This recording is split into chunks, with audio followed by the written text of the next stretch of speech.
नमस्कार दोस्तों, मैं विजय तिवारी। स्वागत है आपका हमारे YouTube channel the book society में, जहां हम आज की क्लास में एक और किताब की श्रृंखला शुरू करने जा रहे हैं। किताब का कोड होगा BHIE 142। और जो ये किताब है, ये पूरी की पूरी जापानी इतिहास पर आधारित है, जहां हम जापान के इतिहास का अध्ययन करेंगे। और ये अध्ययन होगा 1868 से लेकर 1945 तक। टोटल इस किताब में 14 चैप्टर होंगे और आज की क्लास में हम चैप्टर नंबर 1 को डिस्कस करेंगे। चैप्टर का नाम है आधुनिक जापान का मूल आधार। तो जल्दी जल्दी चैनल से जुड़ जाओ, और अगर लेक्चर समझ में आए तो कमेंट बॉक्स में कमेंट जरूर करना और वीडियो को लाइक जरूर करना।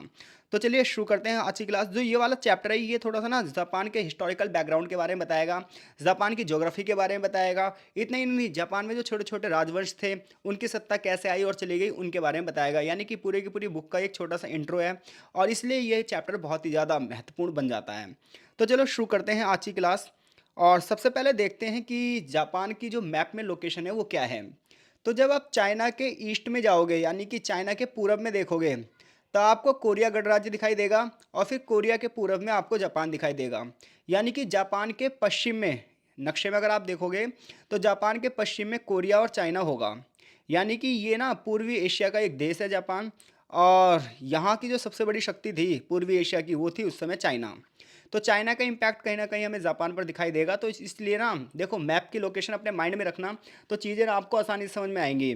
और अगर मैप की लोकेशन आपके माइंड में नहीं होगी तो चीज़ें समझ में आने वाली है नहीं। दूसरी बात यह है, पहले बता दे रहा हूँ, कि हम जो यहाँ पर बहुत सारे वर्ड्स ऐसे आएंगे जो जैपनीज़ वर्ड होंगे, और नाम भी जो होंगे वो जैपनीज़ नाम होंगे। तो उन नामों को ना थोड़ा ध्यान से सुनना, वरना चीज़ें हौच पौच हो जाएंगी आपके लिए। तो चलो अब शुरू करते हैं। तो इतना तो हमने जान लिया कि जापान पूर्वी एशिया का एक देश है, और इसके पड़ोस में कोरिया गणराज्य है। यानी कि आज के टाइम पे देखोगे तो नॉर्थ कोरिया और साउथ कोरिया है। और फिर इसके पास ही चाइना है।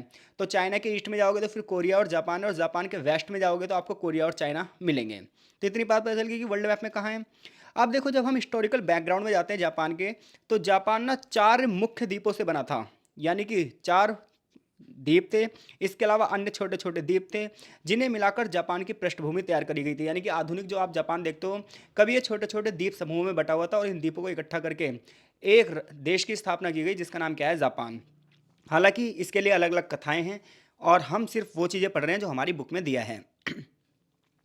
तो अगर आप जापान को देखोगे, तो जापान प्राकृतिक रूप से महाद्वीपीय भूमि से अलग था, और समुद्री संबंधों के माध्यम से एक द्वीप से दूसरे द्वीप जुड़े हुए थे। यानी कि 4 बड़े द्वीप थे और अन्य छोटे छोटे द्वीप थे, और ये सारे द्वीप जो है समुद्री रास्ते से एक दूसरे से जुड़े हुए थे। आगे चलकर आबादी बढ़ती गई, और ये क्षेत्र जापान बन गया।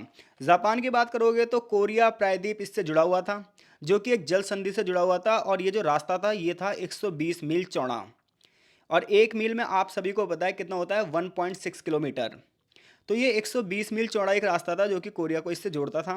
और उस समय की अगर आप बात करोगे, तो उस समय जापान पर चीन का इम्पैक्ट नहीं था, चीन का प्रभाव नहीं था। उसका रीज़न था क्योंकि जो पूर्वी चाइना सी है, यानी कि ईस्ट चाइना सी है, जो यहाँ पर समुंदर है, इसे पार करना उस समय खतरनाक था, क्योंकि टेक्नोलॉजी इतनी ज़्यादा थी नहीं, और जहाज़ वहाज वहाँ जाते नहीं थे। तो इसी वजह से उस समुद्र की जो जलवायु, उसका भी ज्ञान नहीं था, हवाओं का भी ज्ञान नहीं था। तो इसी वजह से ना उस समय जो जापान है वो चीन के प्रभाव से अछूता था, लेकिन कोरिया का प्रभाव इस पर था। तो कोरिया के साथ तो जापानी जो द्वीपों के संबंध थे, बड़े पैमाने पर लोगों की आवाजाही होती थी, जिसकी वजह से व्यापार भी होता था और विचारों का आदान प्रदान भी होता था। लेकिन चाइना से ये क्षेत्र सुरक्षित था। उसका रीज़न मैंने आपको बता दिया, इसकी सामुद्रिक स्थिति की वजह से। अब देखो आगे, जब आप देखोगे, तो समुद्री मार्गों के माध्यम से जापानी द्वीप एक दक्षिण पूर्वी एशिया से भी जुड़े थे। यानी कि दक्षिण पूर्वी एशिया के देशों की बात करोगे तो आपको यहाँ पर वियतनाम, काम्बोडिया, लाओस। तो ये जो वियतनाम, काम्बोडिया, लाओस थे, ये क्षेत्र भी समुद्री मार्गों के माध्यम से इस पे जुड़े हुए थे। अगर आप वर्ल्ड का मैप देखोगे तो आपको चीज़ें सारी समझ में आ जाएंगी। इसके अलावा जापान के जो राष्ट्रवादी हैं, उन लोगों ने ये तर्क दिया है कि जापान की जो सभ्यता थी, वो एशियाई सभ्यताओं में से सबसे उच्च सभ्यता थी। उसका रीज़न ये है क्योंकि जापान की सभ्यता कभी उपनिवेशित नहीं हुई थी। यानी कि जब आप एशिया के देशों की बात करोगे, तो एशिया के ज़्यादातर देश किसी न किसी बड़ी महाशक्ति के उपनिवेश रहे हैं, किसी न किसी बड़ी महाशक्ति के गुलाम रहे हैं। लेकिन जब आप जापानीज हिस्ट्री की पढ़ेंगे, जापानीज इतिहास को पढ़ेंगे, तो आपको पता चलेगा कि जापान किसी भी बड़ी महाशक्ति का गुलाम नहीं बना। इसी वजह से कहीं ना कहीं एशिया की जो संस्कृति है, उसका संरक्षण जापान ने किया है, ऐसा जापान के इतिहासकारों ने कहा है। सबसे बड़ी बात यह है कि जब हम इस क्षेत्र की बात करते हैं, तो यहाँ पर सबसे बड़ी सभ्यता थी चीन। और चीन ने पूर्व के देशों पर और दक्षिण पूर्वी एशियाई देशों पर बड़े पैमाने पर इम्पैक्ट डाला है, बड़े पैमाने पर प्रभाव डाला है। यहाँ पर जो चीनी भाषा थी, जो उच्च वर्ग था जापान का, वो चीनी भाषा का प्रयोग करता था। यानी कि चाइनीज़ जो लैंग्वेज थी वो यहाँ के जो उच्च वर्ग के लोग थे, अभिजात्य वर्ग के लोग थे, वो यूज़ करते थे। जापान, कोरिया और वियतनाम में भी चीनी जो थी वो धार्मिक भाषा बन गई, दार्शनिक विचारधाराओं की भाषा बन गई। और धीरे धीरे करके चाइनीज़ जो कल्चर है वो जापान में होता गया। तो अब तक बस हमने इतना पढ़ा है। जब हम जापान की बात करते हैं तो पूर्वी एशिया में उसकी क्या स्थिति है, मैप में उसकी लोकेशन क्या है, उसके कौन कौन से पड़ोसी देश हैं। और शुरुआत में इस पे कोरिया का जो था वो जुड़ाव तो था, लेकिन चाइना से ये अछूता था, चाइना से दूर था। उसका रीज़न ये था समुद्री टेक्नोलॉजी नहीं थी। लेकिन समय के साथ जैसे जैसे विकास हुआ वैसे वैसे चाइना का इम्पैक्ट जापान पर पड़ने लगा। अब हम बात करने वाले हैं जापान की ज्योग्राफी के बारे में। तो देखो, जब हम किसी देश की ज्योग्राफी की बात करते हैं तो हम ये देखते हैं कि उस एरिया में पर्वत हैं, पहाड़ हैं, झील है, झरने हैं, चट्टानें हैं, समुद्र है क्या नहीं। अब आप कहेंगे हम इन चीज़ों का अध्ययन क्यों करें। तो देखो, हमें किसी भी देश की ज्योग्राफी इसलिए पढ़नी पड़ती है, उसका रीज़न ये है कि जिस देश की जैसी ज्योग्राफी होगी वैसी वहाँ के लोगों का रहन सहन होगा, वैसी वहाँ के लोगों का खाने पीने का क्या होगा, साधन होगा। तो इसलिए जब भी हम किसी देश की हिस्ट्री का अध्ययन करते हैं तो उस देश के भूगोल को समझना बहुत ही ज़्यादा महत्वपूर्ण है, क्योंकि इससे पता चलता है कि वहाँ के निवासियों के लिए क्या चीज़ें संभव हो सकती हैं और क्या चीज़ें संभव नहीं हो सकती। अब लाइक डैट किसी क्षेत्र की भूमि ऐसी हो जहाँ पर गेहूँ की खेती ना हो, तो आप कहोगे यहाँ पर गेहूँ की खेती क्यों नहीं होती। तो भैया आपको ज्योग्राफी नहीं पता उस क्षेत्र की। तो इसलिए ना किसी देश के इतिहास को जब हम पढ़ते हैं, वहाँ के लोग क्या खाते हैं, क्या पीते हैं, कैसे रहते हैं, कैसे नहीं रहते हैं, इस सब का जो प्रभाव है वो कहीं ना कहीं ज्योग्राफी से जुड़ा हुआ है। तो जापानी द्वीप समूह की जब हम बात करते हैं तो जापानी द्वीप समूह का जब इतिहास हम पढ़ते हैं तो हमें पता चलता है कि जापानी द्वीप समूह का जो बनने की प्रक्रिया हुई थी शुरू, वो आज से 15 मिलियन साल पहले शुरू हुई थी। यानी कि जब आप ज्योग्राफी की गहराइयों में जाओगे तो हम सभी को पता है 13.6 अरब साल पृथ्वी पुरानी है। और उसमें से भी जब हम जापान का इतिहास पढ़ते हैं तो पता चलता है 15 मिलियन साल पहले जापान के निर्माण की प्रक्रिया शुरू हुई थी। लेकिन फिर भी जापान अन्य द्वीपों के मुकाबले थोड़ा सा नया द्वीप है। लगभग ये माना जाता है जो ये पूरी तरीके से निर्मित हुआ था ये आज से 2 से 5 मिलियन साल पहले, यानी कि लगभग 50 लाख साल पहले जो है जापान निर्मित हुआ था। इन द्वीपों की जो रचना हुई थी वो प्लेटों के टकराव से हुई थी। ज्वालामुखी के भूकंप जब ज्वालामुखी जब फटा था, उससे जो लावा आया था, उस लावे की जो चट्टानें थीं, उन चट्टानों के माध्यम से जापानी द्वीपों का निर्माण हुआ था। ये पूरा पूरा ज्योग्राफी इम्पैक्ट है। जिन बच्चों को ज्योग्राफी थोड़ी सी पता है उन्हें पता होगा ये बात कि समुद्र के अंदर ज्वालामुखी फटते हैं और बड़े पैमाने पर कटकों का निर्माण होता है। यही चीज़ें पड़ते दर पड़ते जब एक बार ऊपर आ जाती हैं पानी से तो लोग वहाँ पर निवास कर सकते हैं। इसके अलावा यहाँ पर जो नीचे हमारी 7 प्लेटें हैं, उन प्लेटों के टकराने के माध्यम से ये जो ज्वालामुखी का क्षेत्र था ये ऊपर आ गया था। उसके बाद यहाँ पर लोगों ने रहना शुरू किया। तो जब जापान को आप देखते हो तो जापान की क्योंकि उत्पत्ति ही ज्वालामुखी विस्फोटों के परिणामतः हुई है, तो ऐसे में जो ये क्षेत्र है ये हमेशा आपदाओं से घिरा रहता है। कभी भी यहाँ पर भूकंप आ जाता है, कभी भी यहाँ पर सुनामी आ जाती है। तो इसी वजह से ना जापान के लोगों का जो स्वभाव था वो शुरुआत से जुझारू था। इन लोगों ने अपने आप को प्राकृतिक आपदाओं के हिसाब से बना लिया और इनके अंदर लड़ने की बड़ी ज़बरदस्त क्षमता थी और इन्होंने कुछ ही दिनों में अपने आप को फिर से उस लायक बना लिया जहाँ से प्रकृति ने इनसे सब कुछ छीना था। तो ये है किसकी लोकेशन, जापान की लोकेशन है समुद्र में। इसका निर्माण कैसे हुआ है, ज्वालामुखी के फटने के परिणाम स्वरूप जो परतें बनती जाती हैं, उन परतों को प्लेटों के टकराने की वजह से ये चीज़ें ऊपर आ गई। ये सब देखो ज्योग्राफी की चीज़ें हैं। आगे देखते हैं। इसके अलावा जब आपने एंशियंट हिस्ट्री पढ़ी होगी तो आपको पता चला होगा कि पहले ना ग्लेशियर्स युग थे, हिमनद थे, बड़े पैमाने पर जो है बर्फबारी होती थी। लेकिन जब आप जापान का इतिहास पढ़ते हो तो जापान पर इन बर्फबारियों का कोई प्रभाव नहीं पड़ा। यहाँ पर हिमनद युग आया ही नहीं, हिम युग आया ही नहीं। इसी वजह से जो यहाँ की बायोलॉजिकल इम्पैक्ट थे वो बहुत ज़बरदस्त थे। यहाँ के जो जैविक उत्पाद थे वो बड़े ज़बरदस्त थे। यहाँ पर बहुत सारी ऐसी प्रकार के पेड़ पौधों की प्रजातियाँ थी, विभिन्न प्रकार की कृषि हो सकती थी। और इसी नेचुरल रिसोर्सेज का जापान को बहुत ज़्यादा क्या मिला, फ़ायदा भी मिला, प्रॉफिट भी मिला। जैसे कि उत्तर अमेरिका में व्यापारिक दृष्टि से उपयोगी लगभग लगभग 250 किस्म के पेड़ हैं। यानी कि जब आप नॉर्थ अमेरिका का इतिहास पढ़ते हैं तो आपको मिलता है कि नॉर्थ अमेरिका में 250 ऐसे पेड़ों की प्रजातियां हैं जो व्यापारिक दृष्टि से महत्वपूर्ण हैं। लेकिन जापान में जब आप पढ़ोगे तो पता चलेगा आपको 500 किस्म के ऐसे पेड़ हैं जो कि व्यापारिक दृष्टि से महत्वपूर्ण है। यानी कि नॉर्थ अमेरिका से दुगनी प्रजातियां हैं कहाँ पर, जापान में। तो जापान की भौगोलिक स्थिति की वजह से यहाँ पर बहुत सारे नेचुरल रिसोर्सेज हैं, बहुत सारे संसाधन हैं, जिसकी वजह से इसका विकास सदियों सदियों से होता आया है। जापान का भूभाग जब आप पढ़ोगे तो 80% क्षेत्र यहाँ का पहाड़ी है और ये पहाड़ औसतन 2 से 3 हज़ार मीटर की ऊंचाई के हैं और खड़े ढलान वाले हैं। तो ऐसे में इन पहाड़ों से बहुत सारी जलधाराएं भी बहती हैं और बहुत स्पीड से यहाँ से नदियाँ आती हैं। तो इसलिए यहाँ पर ना जल मैनेजमेंट करना बहुत ज़रूरी हो जाता है। अगर आपने जल मैनेजमेंट नहीं किया तो बड़े पैमाने पर मैदानी इलाकों में बाढ़ भी आ सकती है। तो इसलिए बहुत सारी तकनीकों का यूज़ हुआ, यहाँ पर बहुत सारी तकनीकों का प्रयोग हुआ। देखो भाई, जहाँ प्रॉब्लम आएगी ना वहीं सॉल्यूशन होगा। क्योंकि यहाँ के लोगों की प्रॉब्लम ये थी कि खड़े ढाल से सीधा पानी नीचे गिरता था, तो इसलिए वाटर मैनेजमेंट तो इन्हें करना आना चाहिए था, इसलिए जापान के लोगों को वाटर मैनेजमेंट की पद्धति सबसे पहले पता चल गई। इन लोगों ने स्थानांतरित कृषि या झूम कृषि को बढ़ावा दिया। ईंधन, चारे और घास पास के लिए खड़ी पहाड़ियों पर इन्होंने खेती नहीं की। उसका रीज़न था, अगर ये खेती खड़े पहाड़ों पर करते तो वो पानी में बह जाती, तो इसलिए इन्होंने पेड़ों को लगाया ताकि ये बाढ़ों से बच सकें। यहाँ की जलवायु की अगर बात कर लें आप, तो यहाँ की जो जलवायु है ये बड़े पैमाने पर हल्की सर्दी और हल्की गर्मी वाली है, जो कि समुद्री जलवायु से मैच खाती है।